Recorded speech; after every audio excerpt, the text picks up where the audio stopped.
you, Sydney. Okay. Good afternoon, everyone. Welcome to the East Bay Regional Park District Operations Committee meeting, and today is November 19th, 2020. And we are meeting here because our headquarters at 11500, or not 11500, that's that's the old headquarters. But I'm dating myself now. Oh. Our headquarters at Palo Oaks is closed due to the shelter in place pursuant to Governor Newsom's executive order number N2920. Madam Secretary, would you please let people know how they could contact you to participate in this meeting? Sure, we have a couple ways to contact and participate in the meeting. For those wishing to speak, you may join the Zoom link, which is provided on the agenda located on our website. If you wish just to view only, you may join us via YouTube with the link provided in the agenda on our website. Great. So let us begin. Do we have any public comments? We have no public comments at this time. Great. Okay, we'll start off with a roll call. Director Waspy. Here. Director Rosario. Here. Director Wieskamp. Here. AGM O'Connor. Excellent. Present. Excellent. Okay, item number 2, review of PG&E lease renewal, Black Diamond Mines Regional Preserve. There's Renee. Hello. Good afternoon, Chairman Rosario, Directors Wieskamp and Waspy. I'm going to share my screen for the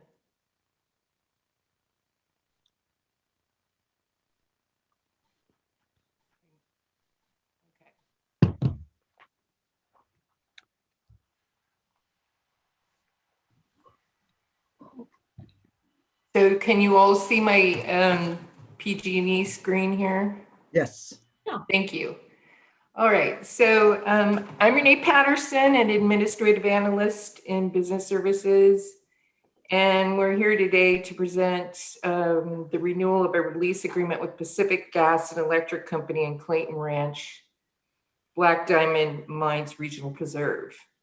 Also here today is my supervisor and business services manager, Tiffany Margalisi, and Terry Noonan, who is the Interpretive Parklands unit manager, could not make it today's doing interviews. And Rex Caulfield is the park supervisor, may show up.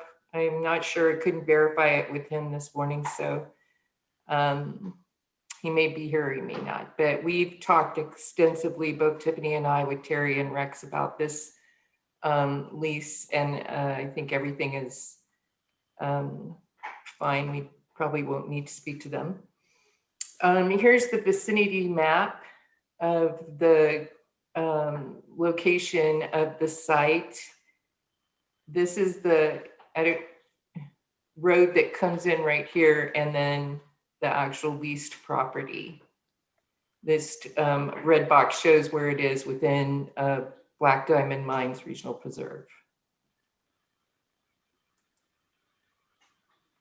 I always like to show the satellite. It's a little bit clearer showing the property. You can see that it has an asphalt pad, and then the building is sort of L-shaped with the 2 towers right here and the road that comes in.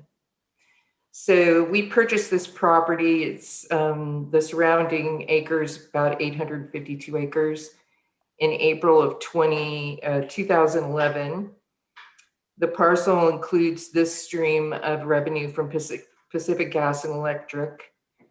And the site itself is approximately 0.7 acres. It's used exclusively by PG&E as a microwave antenna facility, and they have 1 sublease, which, they got approval from the district to add that sublease a couple of years ago. So the road that goes up to this site is maintained completely by PG&E and Contra Costa County, who also has a site not on district land, but land abutting this road. And they take care of that road completely at their own cost. Excellent. This is what the antennas look like close up. Tiffany and I drove up to the site with Rex a few months ago, and the sites are completely hidden from view until you kind of turn the corner on that last piece of the road, and that's when you finally see this site. We were told it has good views from that site. It's an okay road to walk up, and we couldn't see anything because it was a very foggy day. So, and I think it was smoky as well. Anyway, the lease ends on March 31st, 2021, and the current rental rate paid by PG&E is $6,000 per month. And we also get $650 per month from the sublease through PG&E. So in discussing this lease with the PG&E, we determined that we would go for a 10-year renewal and an additional 10 years at Park District's sole discretion. The reason for this is that these sites don't really have any changes to them, and it's not something that would have any kind of conflict over. So we like to go for kind of a long term. We'll start out with a base fee of $7,000. It'll increase at the next 10-year term for $1,000. So at the next 10-year term, it'll be $8,000. And then the co-location will increase to 25% of income. It's currently at 10%.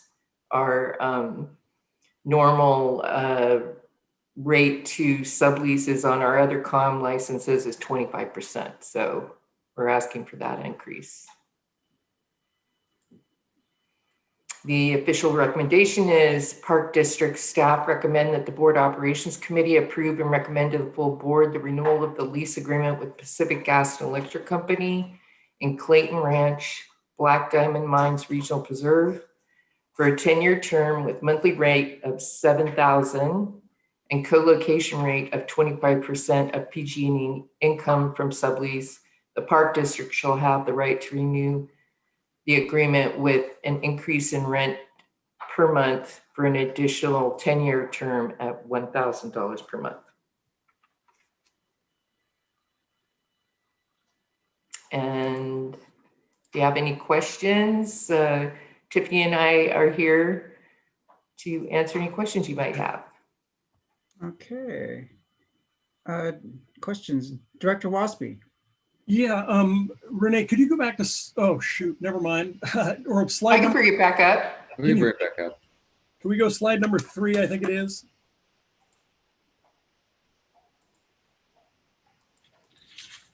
This one? It's not up. It's not up yet. Oh, it's not shared? Yeah, remember you have to select the window and then hit share. Okay.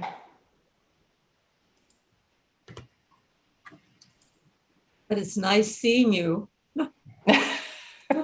See me looking quizzical? Okay. Now can you see it? Yes. Yeah, you're right. So if I think it's slide number 3, if I'm not mistaken. Okay, woo, that was it. Oh, go back. Slide number 3, please. This is slide number 3. Go back. Slide number 2 then. No, 4. 4. There it is. Okay. So correct, I'm probably incorrect here, but I'm doing some math. Mhm. So the current rate is 6,000. Per month. 7,000. Plus we get $650, which in the body of this, the information you sent out is 10% of PG&E's revenue. So Right. am I correct in assuming that we've got a piece of land, we lease it to PG&E, then they turn around and sublease it for $6,500 a month? Mhm. That's what the math says right here. Yeah. So are they making more money than we are off of them? And if so, how'd that work? This lease was included in the purchase of the 853 acres in the what used to be called Clayton Ranch. So they weren't terms that we decided. They were terms that they had with the previous owner. Okay, but this would be a new lease, right? And now we're doing a new lease. And the new rate will be 7,000, and they'll have to pay us 25% of whatever they charge the sublease. Jordan, now you're going to make me do math, but I don't know. I don't know what. Well, I don't know because what, we, I don't know what 25% of that lease that we're getting, that they're getting 6,500 a month for, but still, it's like they're. Can we get a better deal than that? Is my question. They're making money off of it. Part of the issue. I would like a deal like that, and I would sublease like crazy your property and give you 25% of it. I think Jim might have an answer. Yeah. Hey, Jim. Thought? So just Director Waspy, the new math is we're going to make $8,625 a month based if they haven't changed their sublease. But I guess the other thing is that they're doing the maintenance of the road. That's part of their responsibility. So that has a cost to it. You might recall, and we bring a lot of these sublease and these communication sites to the board ops committee, and a lot of them have road maintenance costs that we include because we're taking care of the maintenance of the road. So that's another thing that they take care of. So that's just kind of another perspective on it. So it looks like we're gonna at least come out a little bit ahead on this new renewed lease. Does that answer your questions, Dennis? Well, More or less. it answers the question, but I still think I wish we had been a little more aggressive. It sounds like a really good deal to use somebody else's money and pay them 25% when you're renting their property for them. Even if you fix the road. I mean, I don't know how often the road gets fixed, or have we done in the last 10-year lease or 20 years or however long they've been there. I don't remember what the body of the letter or information said, but how many times do they fix the road, or do they fix the road? And it would just be a question. I mean, I especially with PG&E, I don't feel like we're. I think we have every right to get what's ours out of PG&E or anybody else for that matter. Tiffany's got her hand up, Director Rosario. Yeah, I can't see her. Hang on. Go ahead, Tiffany. I don't know if this would be helpful. I just want to make sure we're understanding the sublease aspect correctly. So I was wondering, Renee, if you could just go over that one more time, how the sublease, the revenue from the sublease works, because I just want to make sure that we're all understanding that. okay. They have the right to sublease their property. So they're sharing this property with another user. And the lease that they had with the previous owner allowed them to have this sublease. And the sublease itself is determined by them, not by the owner of the property. So they pay PG&E to be there, and obviously PG&E is charging them $6,500 a month, of which they pay us 10%. So Renee, we have been asked this question because we regularly bring these communication site leases to the board ops committee, and I know I think it was maybe last year the committee asked you to do some research in terms of what is the market around these types of leases on public lands. Mm-hmm. I know you did some research on that, and maybe that would be helpful for the discussion. Okay. Well, do you want me to give that information? Well, I think at this point, there's two courses we have here. Renee, you're freezing up a little bit. Maybe you should stop screen sharing and we'll see if that helps. I have a question too when you get time. So, Board members? up there, let's try that. Okay.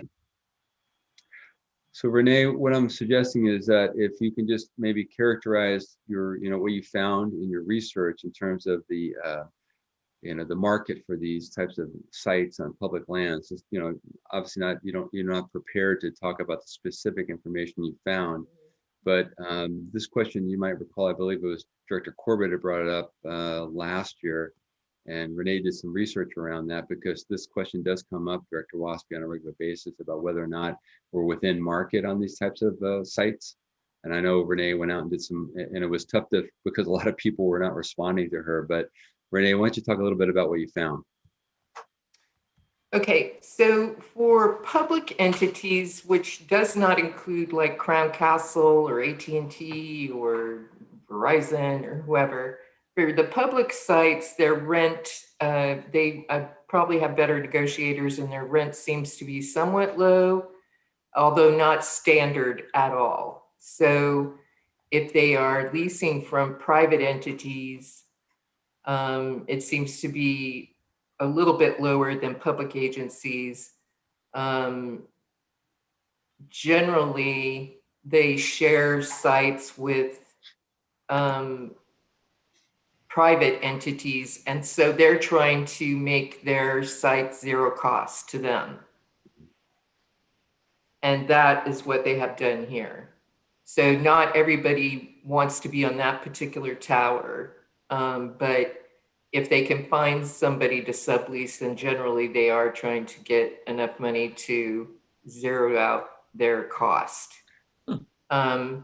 A lot of the sites are coming in with very little or no rent because of a recent,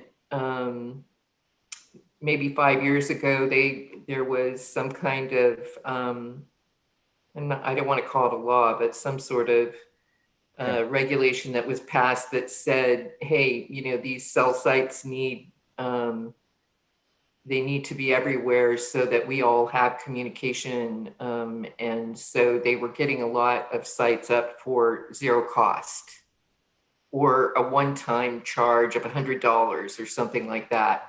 And those kinds of sites aren't like this because they're not great big satellite dish sites. But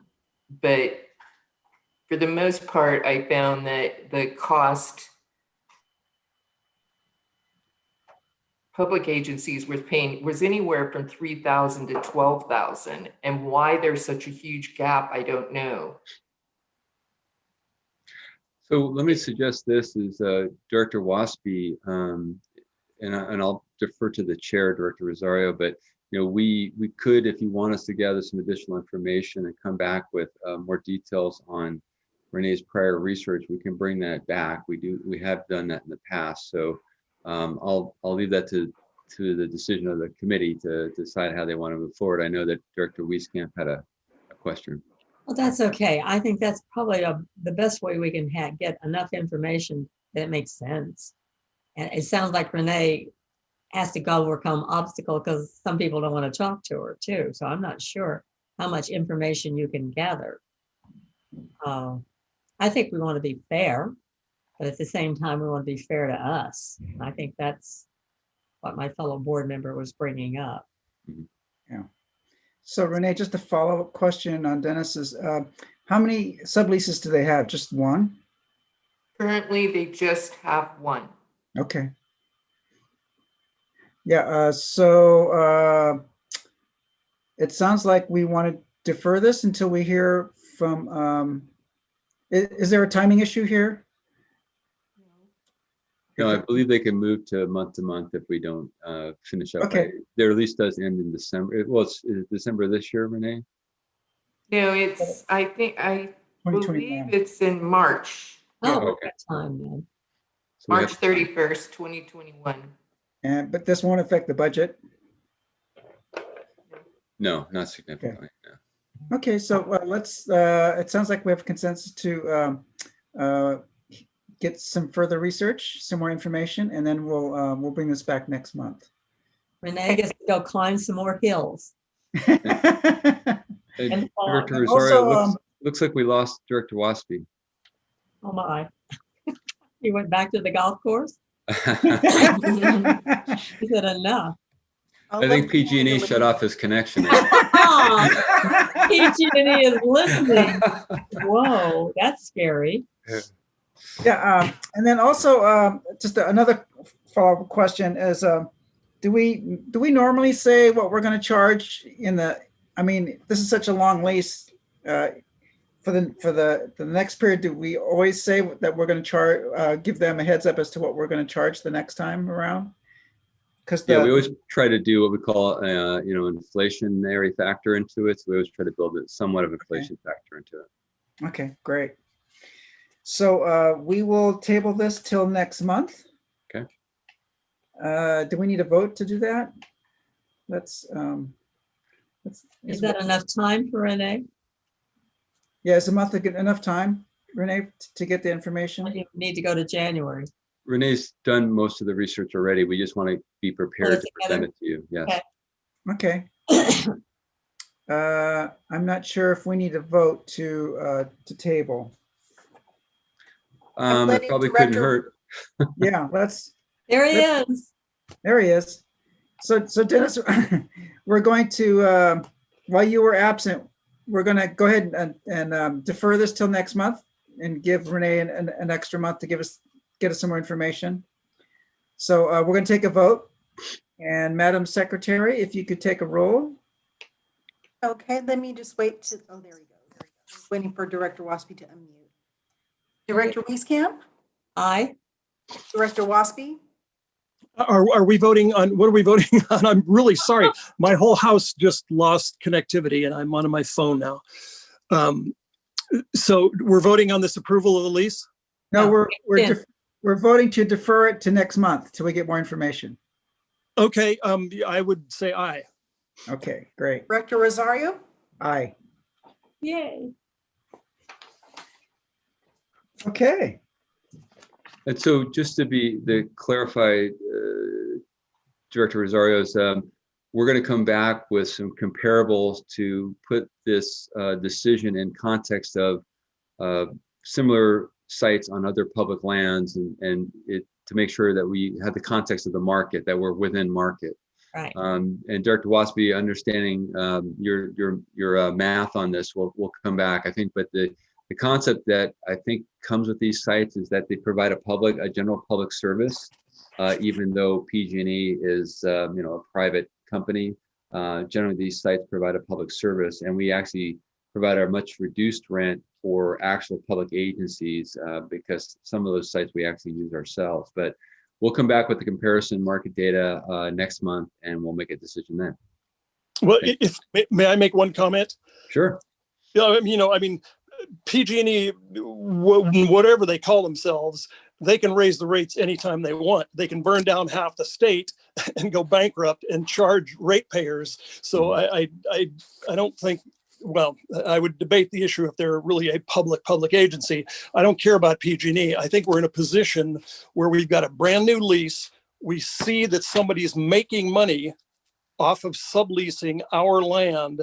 So at least I think in these times, it's, I personally think we're going to have an economic crisis. That's just my opinion, that people don't agree with me. But why wouldn't we, using taxpayer money or taxpayer facilities or taxpayer land, get the best deal we could? And if you've got PG&E sitting on this property, I guess this has been a 50-year lease, doesn't look like they're going to leave, and it looks like they're making money off of us. I would doubt that the subleasee would leave either. In fact, I would, if it were me, I would change the terms of this agreement to say, we're going to lease you the property you've got, and we're going to negotiate with your subleasee and get a better deal. It's not for us. It's for the public. It's public money. It's public land. And I think we really need to start thinking in those terms.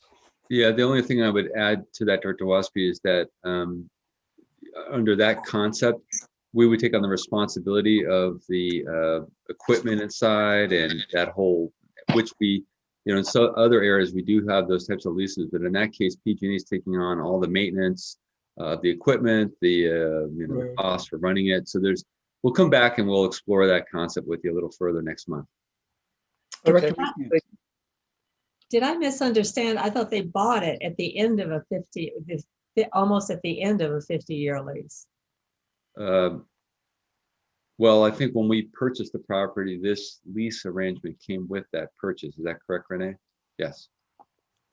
So we adopted the existing lease with the prior landowner as part of that land purchase.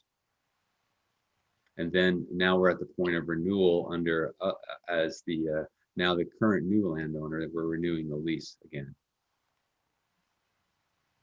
Okay.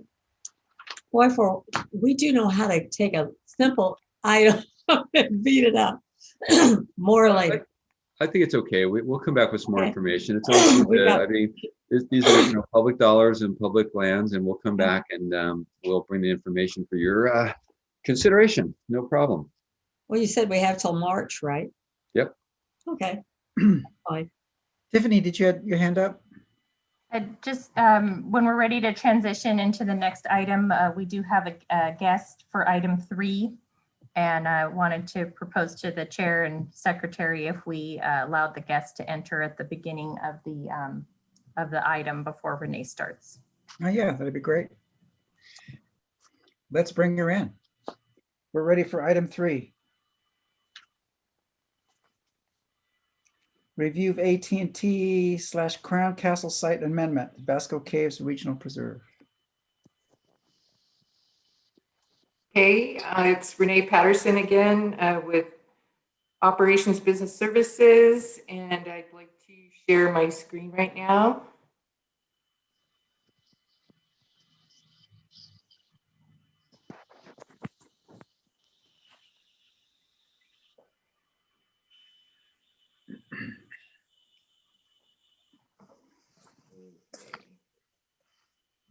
So do you see the screen? Yes. Okay, good. We're here today to review a property lease amendment with AT&T Crown Castle. This is to add land to the microcell site they have in Basco Hills Regional Preserve, which I realize now that I wrote Delta Access and it isn't Delta Access, it's interpretive parklands. So Terry, as I said earlier, cannot be here today, and Chris Lyle couldn't make it either. But Tiffany, the business services manager, my supervisor, is here, and of course, Jim O'Connor.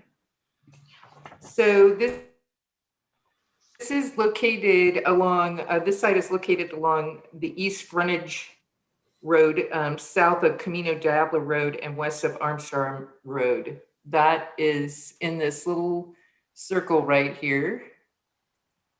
Whoops. There it is. Sorry. That's okay.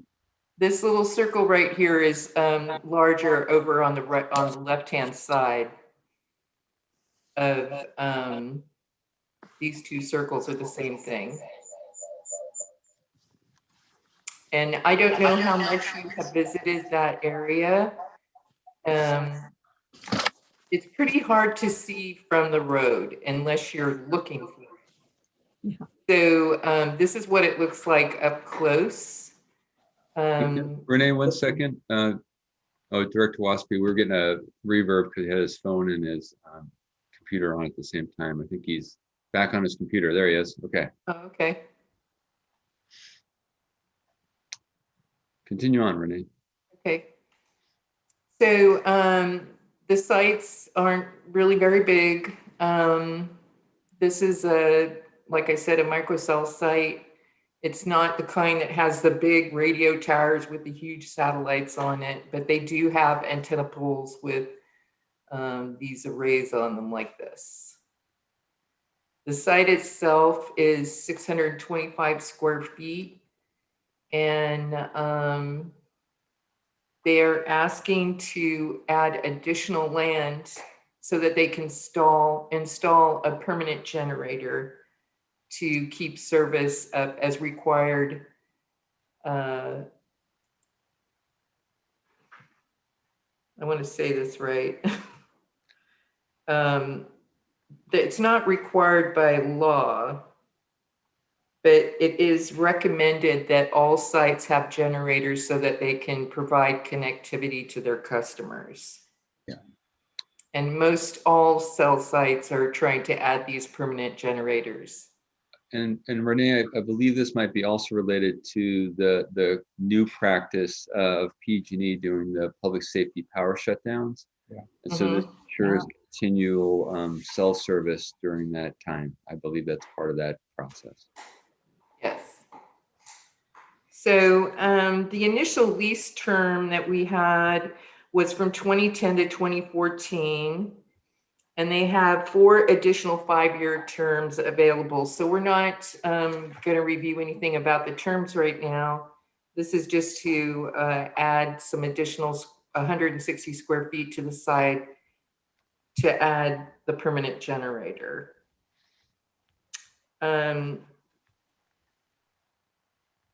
The current base rate for this lease is $1,637.63. And it's adjusted annually according to the Consumer Price Index. For the additional land, they would add an apportionate amount of money to the rent, which equals $419.20 per month.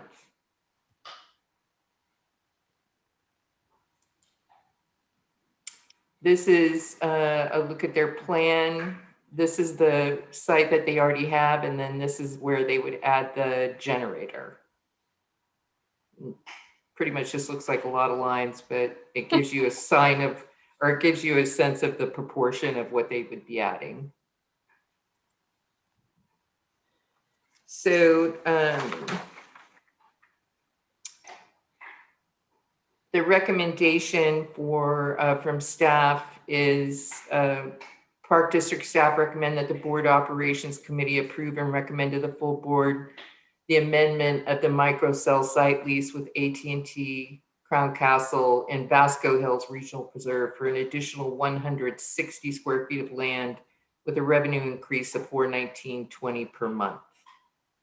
So if you have any questions, as we said earlier, there is a representative from Crown Castle here today. Her name is Julie, and I believe she is here. Yes, she Thanks, is. here. Okay. Yes. Welcome. Great.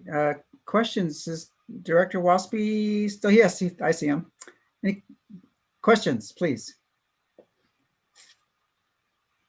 You're muted, Dennis.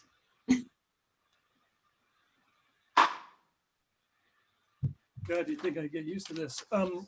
Yeah, I guess I think this is great, wonderful, and I agree.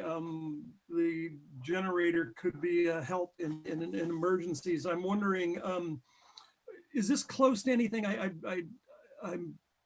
Will a generator make loud noises? Will it be a low watt or low noise generating generator? I know it'll only be used in an emergency, but then again, it'll have to be tested.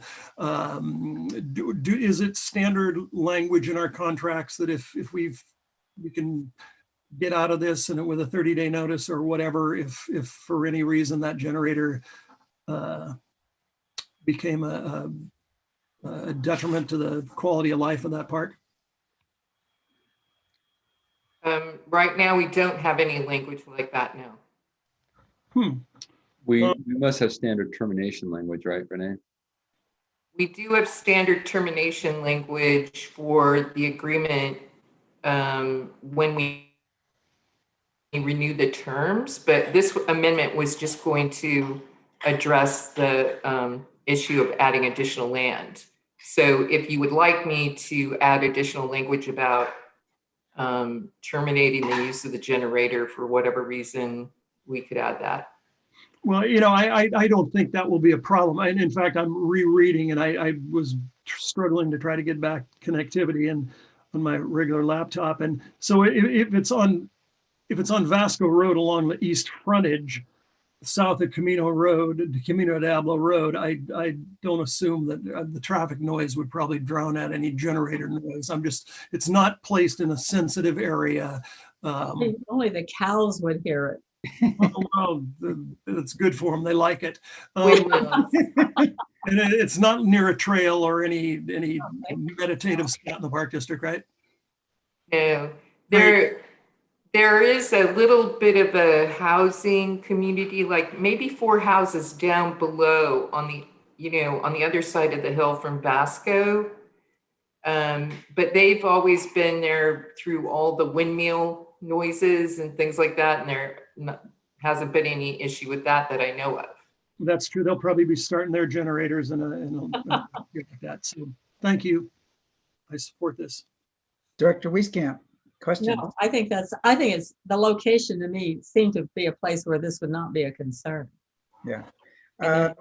My only question for Julie is the type of generator. Is it going to be a diesel-like petroleum diesel generator, or is it going to be like an electrical one that runs off of stored electricity? You're on mute, Julie.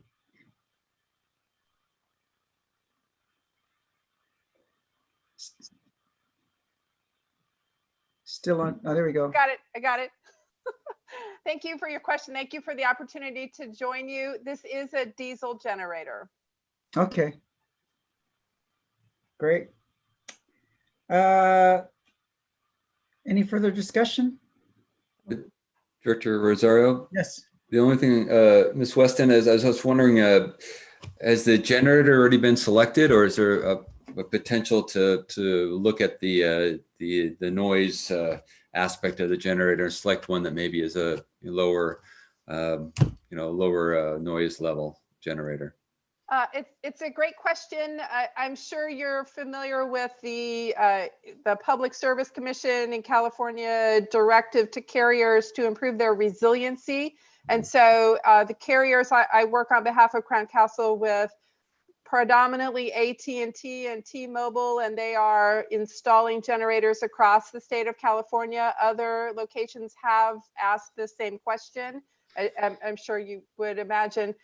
And the generator that has been selected is the lowest noise and not only complies, but actually is a lower producing noise than the standards in any of the jurisdictions that I've worked with so far. Basically, you'd have to be within this compound to hear the noise from this. It's not the kind of generator that we see in a cartoon, or it has that really obnoxious amount of noise. It is a Generac. I'm just looking at the specifications. Generac 30 kilowatt diesel generator, and it does have an acoustic enclosure around it that already baffles the noise produced. Excellent. Thank you. You're welcome.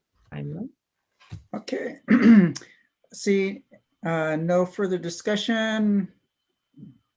A motion is in order. Move approval. We have a motion and a second. Okay. Director. I just promoted you, Denise. Denise, you could take a roll call on the vote, please. Sure. Director Rosario, Aye. Director Wieskamp, Aye. Director Waspy. Aye. Great. Thank you very much. Julie, nice to see you. Thank you for very joining us. much. Thank you, Renee. You joined us at the right moment. And I appreciate that. Have a wonderful day. Bye You now. too. Okay, item number 4, annual review of reservable facilities and concessionaire cost district-wide. So I'm just going to do a quick intro here and give some context to this. We've been doing this, I think, maybe 5 years now, I believe. Yeah. I think former Director Sutter asked us to explore this and bring information forward. As Ruby will cover in her presentation, the district master plan requires that or suggests that we make at least some level of revenue from concession operations. That was the impetus for starting this annual review. Ruby's done a great job of working with Renee Patterson actually to gather the information. And this is our annual review. We take the approach where we show you kind of the top 5 revenue generators and the bottom 5, because this is a lot of data overall for our, I think it's 300 concession and lease operations, but we try to give you the highlights. But I think it's a good practice to take a look at this and see where things stand. So this is our 5th year in a row, and Ruby's worked really closely with Renee, and I think we have some good information for you. So with that, I'll pass it off to Ruby. All right, good afternoon, everyone. Can you hear me okay? Yes. Okay, perfect. I'm looking at 2 screens today, so if anyone has any questions during this, please just interrupt me because I may not see you raising your hand. Once again, I'm Ruby Tumber, Management Analyst for the Operations Division. This is the district-wide concession and facilities cost study. This is an annual report we do every year. Also here today are Renee Patterson, AA2, and Tiffany Margolisi, Business Services Manager, both of whom are instrumental in the composition of this report. Today, I will be doing a brief review of our master plan, an overview of the timeline for this report, as well as data and trends, as well as next steps. The district master plan, the latest one that was drafted in 2013, serves as the guiding foundational document in how we operate our reservable facilities and concessionaires.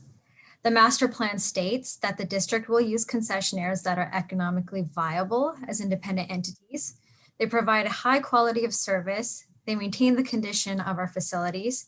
They uphold environmental standards and park values consistent with the district's mission, and they provide a small share of revenue to the district, even if it is nominal. For this report, the time frame is a 5-year snapshot for the period of time starting January 1st, 2015 to December 31st, 2019. I want to stress this time period. It ends at the end of last year. So this is all pre-COVID. And so if you do have any questions related to that, we can do our best to answer them, but I just want to keep us mindful of that. I'm sure this report will be very interesting when we do it next year. For this report, we are examining our concessionaires, which I believe through this committee, we are all very familiar with. These include everything from our merry-go-round, our stables, our food operators, like Lake Anza and Lake Chabot Marina, and other recreation providers. We also examine our 4 main district facilities, the Brazilian Room at Tilden, the Shoreline Room at MLK, the Fern Cottage at Kennedy Grove, and the Beach House at Temescal. We also look at Camp Arroyo. For this assessment, we basically look at money in and money out. For the revenue side of things, we examine the fees. Fees are based on individual agreements with the concessionaires, and the percentage of revenue that we garner from them varies between agreements. We also look at concession maintenance funds. The CMF is a percentage of gross revenue that is utilized for the sole purpose of maintenance and upkeep of a facility. It can also be used for equipment purchases as well.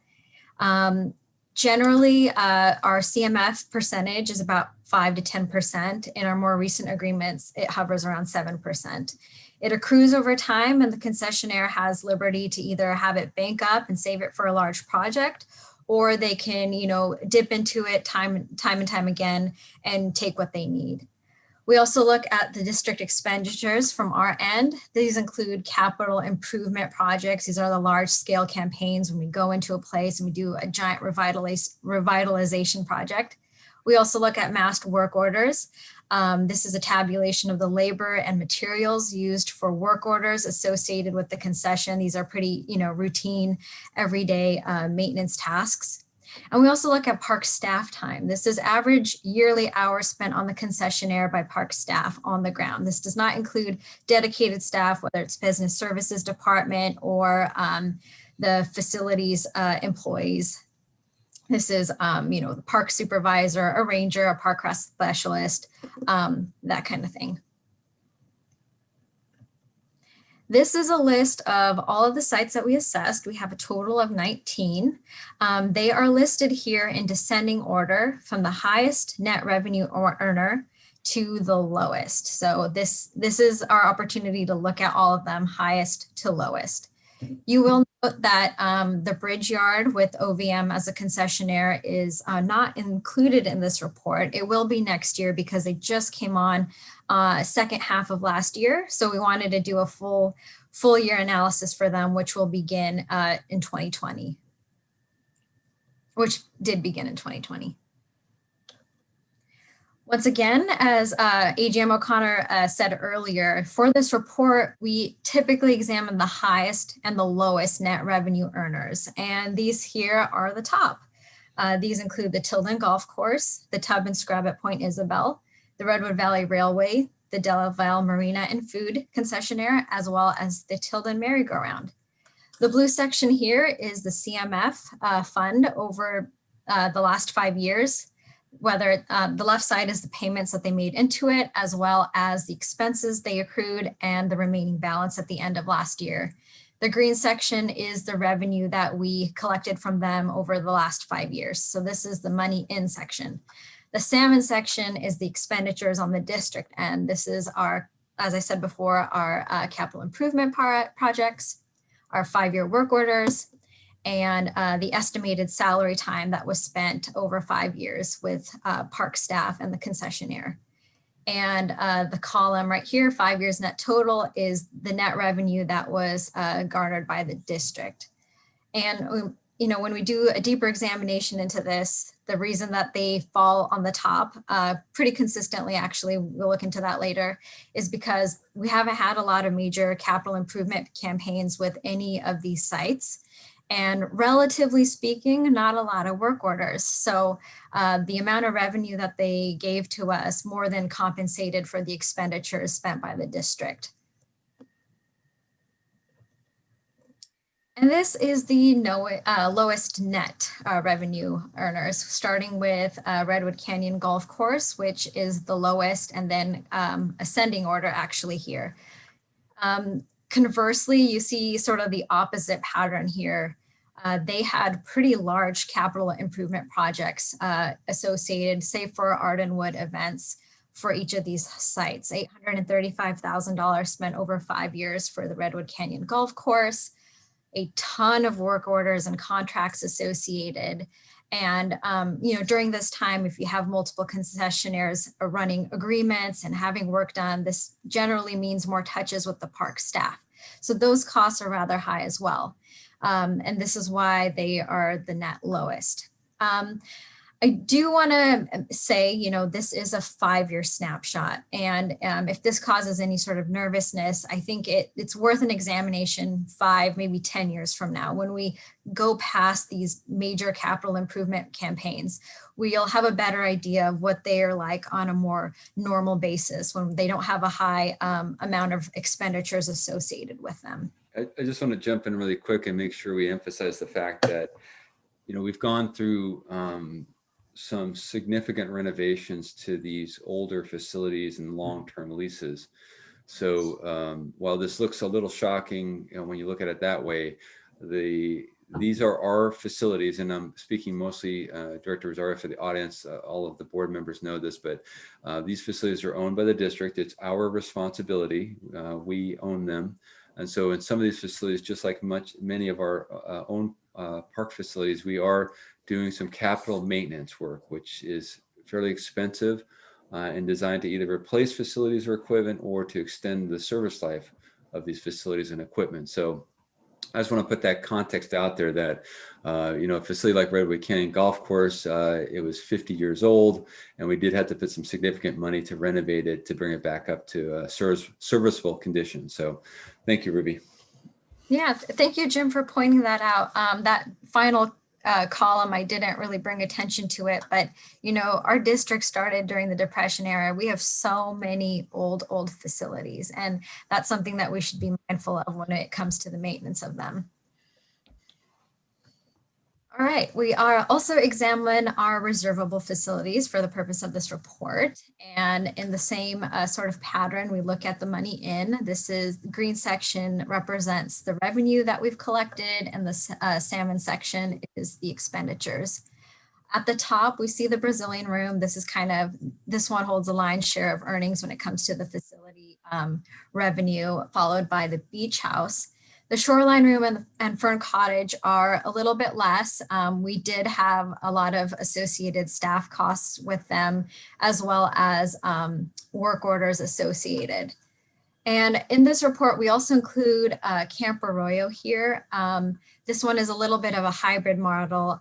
Historically, this was an agreement between the Park District and the YMCA and the Taylor Family Foundation. This agreement turned over midway last year. So this one falls the lowest when it comes to net earnings to the district. I also want to examine 5-year trends for the sites. As long as I personally have been doing this report, we've kind of had the same cast of characters. For the most part, the top 5 earners are pretty much the same the last 3 years, and the lowest revenue earners on the bottom are the same for the last 3 years, save for Tilden Merry-Go-Round. And I know you are familiar with some of the challenges that we had at that site, but we amended their CMF rate for that site, and they also paid back the majority of their past due bills essentially to the district. And we're finally really seeing their real numbers now. And with that, they are actually one of the higher revenue earners. So that's pretty great. In terms of future plans, we will continue presenting this report every year, as long as you want us to, at the Board Operations Committee. We will assess the net cost to the district as well as the overall cost of the concessionaires, and continue doing these fee assessments and fee changes every year, which directly impact the amount of revenue garnered from them. We also, every year, we update our FCI assessments through our VFA reporting program. And this, as time goes on, we'll have a better idea of what our facility condition index is for sites, because it's directly tied with our work order system, which is famous. So any sort of money that we put into doing work orders for facility will directly impact the facility condition index, and we'll have a much better idea of how a facility is doing. And if it's not doing very well and it has a low FCI, it informs us to go in there and perhaps do a capital improvement campaign for that site. With that said, I'm happy to answer any questions that you have. Jim, go ahead. Just before we get to board committee member questions, I want to clarify one thing. The merry-go-round concession operator paid back all of their back due fees to the Park District. In fact, they paid it back early, and we therefore extended their lease because they did meet their short-term agreement conditions. Just want to correct that. Great. Thank you. Okay, questions? Let's start with Director Wieskamp. I'm wondering if we have any idea with all of these concessionaires, what this all adds up to update them to a reasonable level. I don't know. I know we've been talking about it, the programs. Are you talking about updating the facilities? Yeah. I don't know if we're prepared to give you a number like that, because we are In the future, is that something we ought to be thinking about though? Oh yeah, we're Director Wieskamp, absolutely. The VFA program is not only providing an inventory of facilities, including our concession facilities, but it's also evaluating their condition and then projecting costs to bring them back up to serviceable condition. Are they going to prioritize it for us? In what way? In terms of the most costly? Most need to do first. Oh yeah. Yeah, that's actually the part of the program that Jess Rasmussen is working on, right? Where they're taking that VFA data, looking at conditions of facilities that are maybe in the worst condition, and then working through them. So that's actually the outcome that we're going to come by with, is once we have all the data, we'll determine where are the facilities most in need to either extend their service life or look at replacement. Yeah. When do we expect to finish that? It should be soon, shouldn't it? Yeah, I think we originally had a 5-year plan, but there was a few extra facilities that I think Eric Holmes is working with VFA and they're finishing up this year. So hopefully next year we'll have that bigger picture number for you. It's going to be a big number, I'm afraid. Yes, unfortunately, it will be a big number. We have Okay. a lot of old buildings. Director Waspy. No, I appreciate the report. I think it's very valuable. I think it's, I agree. This is a snapshot and a lot of things. I notice a couple of those folks on the bottom section that aren't doing too well. They had a lot of problems, a lot of major issues, a lot of environmental disasters. And I expect that they will come back strong. And I think having concessions and concessionaires is an incredibly valuable part of our district. And I just appreciate the report and I hope we continue it. Thank you. Yeah, I too, I think it's a very valuable, even though it is a snapshot, it gives us a good picture of where we've been and where we're going. And I'm pretty sure the FCI includes all of our all of these concessionaire buildings as well, everything on our property. Let's see, I just had one question regarding Piedmont Stables. I know that the Saddlehorn Foundation had raised over $100,000 for some of those improvements, but it may have been prior to 2015 or prior to this snapshot. So I'm not sure if they ever contributed that money to some of those major improvements or not. So I'll get you that information. I know it's come up. Tiffany, do you know? I do know from my time as grants manager, the Saddlehorn Foundation did contribute $100,000 to that project. great. So I'll just have to verify for you what time period that was, if that is before 2015 or after. yeah, Well, I think the money was contributed before 2015, and then we've used it more recently, I believe, is the answer to that. Okay. so is that number incorporated in the in your totals as far as the money spent or the deficit?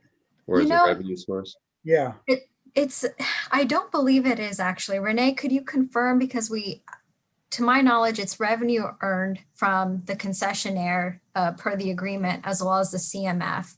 And there's certain extraneous costs, like whether, it's insurance money that we get back or even things like grants. So Renee, could you confirm that for me, please? I believe that it is not included unless it was in a project. If the money was transferred from grants into a project, then I might have misseen that in the detail. Do you know if it was in a project, Tiffany? Well, we can We Just can to- find out. we can find out, but typically for this report, my understanding is we're not including grant funds or insurance funds, as those are Yeah. coming from other sources for the purposes of this report. Dennis. Yeah, Sure. I was wondering, Ruby, Ruby or Renee, of these 19 concessionaires, are any of them considered like nonprofits that we're partnering with? I'm thinking the Martin Luther King Center, or that doesn't fit, right? Are any of them nonprofits? No. Tiffany. Our operator at Camp Arroyo United Camps Conferences and Retreats is a 501c3 nonprofit organization. But they are not included in our concession list. They're We included- group them with the facility end, yeah. And I'm thinking ahead in grand anticipation of possibly, you all know where I'm going with this, board members. I would love to see the Chenard Vineyard taken over by somebody or partner as a concession with maybe the Livermore High School wine drinking club or something like that. Wine, come on, grape growing club. Pardon me. Yeah. High Please. school wine, grape growers, you're right. Grape growers. Anticipate that hopefully in the future. So just a reminder, We can do that, Director Wieskamp. When we get there, we have this concessionaires are generally for-profit individuals operating on Park District properties, and we have the special use agreements for nonprofits that we use. So we'll hopefully work out a special use agreement for the Chenard Winery. So we'll look I at think that. there's such an opportunity there. Yeah. And One of again, the a first way- businesses I went to when I came out here to the East Bay was the Chenard Winery a long time ago. So I must have met Mr. Chenard prior to his passing. It was a great visit out there, though. Nice dessert wines. I think we could get a representative from one or two of the wineries to help us with developing a program there. And I think another way we can help people from different backgrounds find out about jobs and careers. And there's nothing wrong with that. Yeah. It's a beautiful site. Great. Okay, any further discussion? No. Any public comments? They're ignoring it. Okay, I think this was just information only. Correct. There are no public comments for this item, Director. Okay, great, thank you. Thank you. Okay, thank you very much. Great report. I would like to see it continue. I think it's valuable. Let's see, we're at item 6, board comments. Director Wieskamp. I think I'll look forward to next month when we're going to have that special little presentation for the board, right? Yes. Great. Director Wasby. Yeah, thank you. It was a great meeting, I think, and I'm interested, and I don't want to put you on the spot, Jim. Operationally speaking, because this is the operations committee, all of our park openings that we had grand plans for, and lots of us were very excited about, are they being cast by the wayside? And I guess will I hear that tomorrow at the COVID meeting, or not worry about any of that? So I was going to do that during my AGM comments, but I'll do it now, Director Wasp. So just really quickly, I think all the committee members know that both counties have now moved into the purple category under the state regime, COVID regime. And what that means for us is actually surprising, because the biggest change for us in our plans is that we have now delayed all of the visitor center reopenings, because those are indoor facilities, indoor museums under the scheme. So those have now been prohibited again. And so we're not reopening our enclosed visitor centers. So the other one was they've also now prohibited the family entertainment center. So originally we were working to reopen the Tilden merry-go-round, and that is now put on hold, as well as the steam trains at Tilden. So those are both on hold at this point. We did move forward with reopening Ardenwood. That occurred yesterday. So that's great news. That was not restricted because that's an outdoor facility. Right. Yeah. We are also still moving forward with plans to reopen the Tilden Little Farm on a reservation basis, much like we're doing at Ardenwood and at the Botanic Garden, following that same model. And we're hoping to reoperate Little Farm on December 10th. The playgrounds were not closed with the change to purple in either county. So the playgrounds are going to remain open, which is good news. And we're still working to get all of the bottle fillers working district-wide. So Mass staff is working with park staff to get those reoperational, so we'll have water sources out in parks. So that's still continuing. So, and then, all of the other long-term things in the spring have remained the same. So we're still going to reinstitute fee collection district-wide starting January 4th. That's still in process. And then the spring things, what we had planned, and of course, that's all related to the current public health orders, but we've told facilities, anybody looking for facility reservations, that nothing before March 6th. And the group picnic and group camping, our message to everybody is not before April 1st. My personal opinion, based on information I've seen thus far, I don't think we're going to be doing group reservations at all next summer, but I'll remain hopeful and hope it goes that way. But that's the messaging right now. So the really big changes were the visitor centers and the family entertainment centers. So those are all on hold at this point. Go ahead, Yeah. Dennis. If the visitor centers reopen, would we be hiring ISAs back?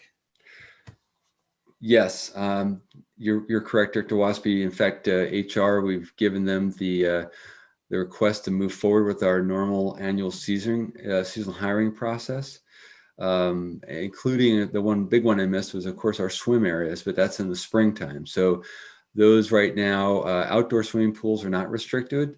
So we're still moving forward under our normal operating plan for next summer for the swim area. So HR is ramping up to do our seasonal hiring because that occurs in January, February, to hopefully get everybody onboarded by late March, early April. So that's still moving forward.